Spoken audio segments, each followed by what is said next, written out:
शिवजी और पार्वती जी के विवाह की कथा एक रोमांचक और प्रेरणादायक प्रेम कहानी है जो भक्ति और समर्पण की अद्भुत मिसाल पेश करती है। पार्वती जी, जो हिमालय की राजकुमारी थीं, बचपन से ही भगवान शिव की भक्त बन गई। उन्होंने शिव जी को पति के रूप में पाने का संकल्प लिया और इसके लिए कठोर तपस्या शुरू कर दी। पार्वती जी ने अपनी तपस्या में कोई कसर नहीं छोड़ी। वे घने जंगल में चली गईं, जहां उन्होंने केवल फल फूल खाकर और ठंडे पानी में स्नान करके अपने दिन बिताए। उनकी तपस्या इतनी कठोर थी कि उनके शरीर पर धूप, बारिश और ठंड का कोई असर नहीं हुआ। उनकी भक्ति और लगन को देखकर देवताओं ने भी उनकी प्रशंसा की। एक दिन शिव जी ने पार्वती जी की तपस्या से प्रसन्न होकर उन्हें दर्शन दिए। पार्वती जी ने शिव जी से विवाह का प्रस्ताव रखा।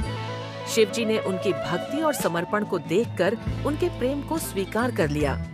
इसके बाद हिमालय में भव्य विवाह की तैयारियां शुरू हुईं। विवाह के दिन शिव जी अपने गणों के साथ विवाह स्थल पर पहुंचे। उनका रूप सादा था, लेकिन उनकी आभा दिव्य थी। पार्वती जी ने सुंदर वस्त्र और आभूषण पहने, जिससे उनकी सुंदरता और निखर गई।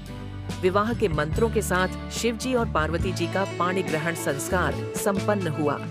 यह विवाह न केवल दो आत्माओं का मिलन था, बल्कि शक्ति और शिव के एकत्व का प्रतीक भी था।